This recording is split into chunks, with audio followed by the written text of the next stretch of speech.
শাহজালাল বিমানবন্দরের কার্গো ভিলেজে আগুনের ঘটনার পর স্বাভাবিক হতে শুরু করেছে ফ্লাইট চলাচল। সকাল থেকে নির্ধারিত সময়ের পর ছেড়ে যায় আন্তর্জাতিক ফ্লাইটগুলো। গতকাল আগুনের ঘটনায় বেশ কিছু ফ্লাইট বাতিল হয়, এতে দুর্ভোগে পড়েন বিদেশগামীরা। দুপুরে বিমানবন্দরের কার্গো ভিলেজে অগ্নিকাণ্ডের ঘটনাস্থল পরিদর্শন করেছেন বাণিজ্য ও বিমান উপদেষ্টা শেখ বশির উদ্দিন। ঘটনা তদন্তে 7 সদস্যের কমিটি গঠন করেছে বিমান বাংলাদেশ এয়ারলাইন্স। ক্ষয়ক্ষতির মোট পরিমাণ এখনও জানা যায়নি।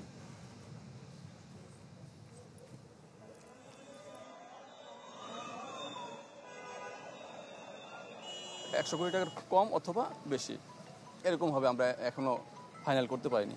তবে এটা একটা অপূরণীয় ক্ষতি আমাদের কোম্পানির জন্য। গতকালকে আমি প্রায় 13 ঘন্টা এয়ারপোর্টে আটকা ছিলাম। এয়ারলাইন্সে আমাদের কোনো রকমের কোনো সুযোগ সুবিধা দেয় নাই, নিজের ট্রান্সপোর্টেশন করে হোটেলে থাকতে হয়েছে। আজকে 10টা বাজে আসার জন্য বললো যে 2টা 30-এ মেবি বা 3টা 30-এ আমাদের ফ্লাইট করবে, এরকম একটা ডিসিশন জানানো হয়েছে আমাদেরকে। দর্শককে এ বিষয়ে আরো খবর জানাবো। শাহজালাল আন্তর্জাতিক বিমানবন্দর থেকে যুক্ত হচ্ছেন আমাদের সহকর্মী জুমাতুল বিদা এবং রাকিব হোসেন। শুরুতে জুমাতুল বিদার কাছে যাব। বিদা, আগুন পুরোপুরি নেভাতে আর কত সময় লাগতে পারে? ফায়ার সার্ভিসের যে তদন্ত কমিটি গঠন করা হয়েছে তারা কাজ শুরু করেছেন কিনা? এমন কার্যক্রম আসলে এখনো চলমান রয়েছে। সর্বশেষ যেই তথ্যটি আমরা ফায়ারের পক্ষ থেকে পেয়েছি, এখন পর্যন্ত পানি দিয়ে যেই কুলিং প্রসেসটি সেটা তারা চালিয়ে যাচ্ছে এবং একই সাথে উদ্ধার কার্যক্রমটিও চলমান রয়েছে। এবং কি কারণে এই অগ্নিসংযোগের ঘটনা সেটি জানার জন্য পর্যবেক্ষণের জন্য স্যাম্পল গ্রহণ এবং পরীক্ষা নিরীক্ষার কার্যক্রমটিও তারা চালাবেন বলে আমরা জানতে পেরেছি।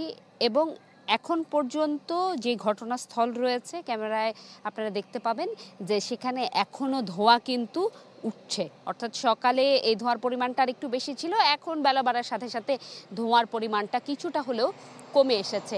অন্যদিকে যেহেতু বিমানবন্দরে যে পাশটিতে আমি আছি, বিমানের উড্ডয়ন এবং অবতরণগুলো খুব পরিষ্কারভাবে দেখা যাচ্ছে, যার কারণে খুব সহজে বোঝা যাচ্ছে ইউনাইটেড থেকে শুরু করে এমিরেটস কিংবা হচ্ছে চায়না কিংবা অন্যান্য দেশে যে আন্তর্জাতিক এয়ারলাইন্সগুলো রয়েছে এবং বাংলাদেশি যে এয়ারলাইন্সগুলো রয়েছে, তাদের বিমানগুলো নির্দিষ্ট সময়ে উত্তরণ করছেন এবং অবতরণও করছেন।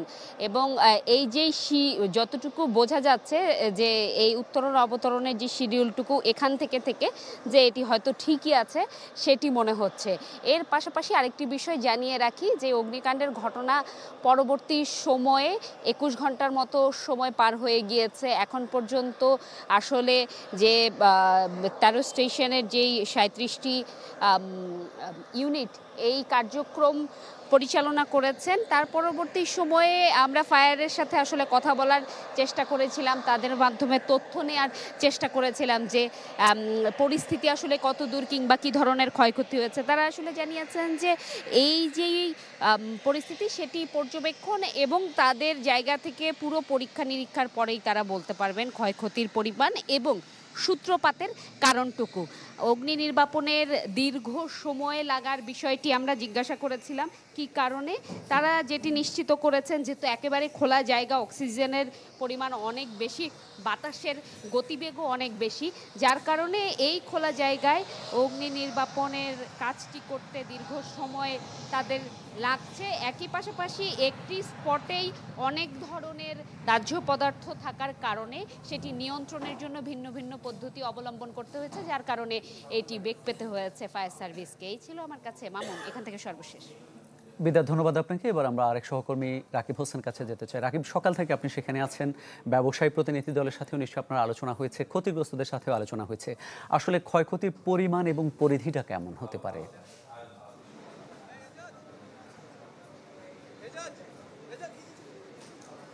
আসলে এখানে এই কার্গো ভিলেজে কি পরিমাণ আমদানি পণ্য রাখা যায় সেটার উপর নির্ভর করছে যে আসলে কি পরিমাণ ক্ষয়ক্ষতি হয়েছে।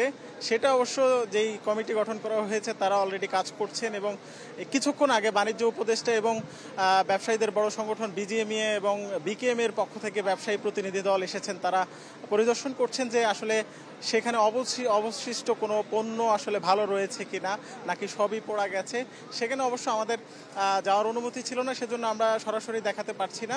তবে এখন পর্যন্ত আমাদের কাছে আলাদাভাবে যে খবরগুলো আছে তার মধ্যে অন্যতম হচ্ছে রূপপুর পারমাণবিক বিদ্যুৎ কেন্দ্রে কিন্তু প্রায় 18 টন বিভিন্ন বৈদ্যুতিক সরঞ্জাম এই কার্গো ভিলেজে ছিল, যেটা রাশিয়া থেকে এসেছে। আজকেই এখান থেকে খালাস হওয়ার কথা ছিল, সেটি কিন্তু খালাস হতে পারেনি।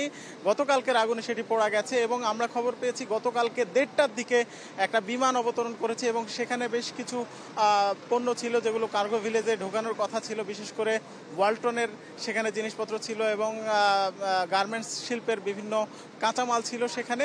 সেগুলো কিন্তু কার্গো ভিলেজের বাইরে থেকেও আগুনে পোড়া গেছে বলে আমাদেরকে এই C&F এজেন্টে যারা কাজ করছেন, ব্যবসায়ীদের প্রতিনিধি হয়ে, তারা আমাদেরকে নিশ্চিত করেছেন যে সেগুলো ক্ষতিগ্রস্ত হয়েছে। তো এখন পর্যন্ত বলা যাচ্ছে যে এইভাবে কিন্তু প্রত্যেকটা C&F এজেন্টের বিভিন্ন ধরনের এখানে মালামাল আছে, সেগুলো পোড়া গেছে ব্যবসায়ীদের পক্ষ থেকে। এবং আরেকটা বিষয় হচ্ছে যে যারা ডকুমেন্ট কোরিয়ার সার্ভিস দিয়ে থাকেন, বিভিন্ন ধরনের ডকুমেন্ট এখানে আসে, সেই ডকুমেন্টগুলো কিন্তু ক্ষতিগ্রস্ত হয়েছে। এখানে ক্ষতিগ্রস্ত হওয়ার পেছনে বড় একটা বিষয় কাজ করেছে, যেটি হচ্ছে গত শুক্রবার এবং শনিবার বন্ডেড নন বন্ডেড বিভিন্ন পণ্য কিন্তু সেগুলো বের করার বা খালাস করার কোনো সুযোগ ছিল না, যে কারণে হচ্ছে এইসব পণ্য কিন্তু শুক্র শনিবার বের করতে না পারাই সেখানে এই পণ্যগুলো। জি রাকিব, অনেক ধন্যবাদ আপনাকে। দর্শকেরই মধ্যে বিমানবন্দর টার্মিনাল থেকে যুক্ত হয়েছেন আমাদের আরেক সহকর্মী সম্রাট হোসেন, তার কাছে যেতে চাই। সম্রাট, ফ্লাইট চলাচলও শুরু হয়েছে, যে শিডিউল বিপর্যয়ের ফলে যে ক্ষতিটা হয়েছিল বিদেশগামীদের, তাদের ক্ষতি পোষাতে কি উদ্যোগ নেওয়া হয়েছে?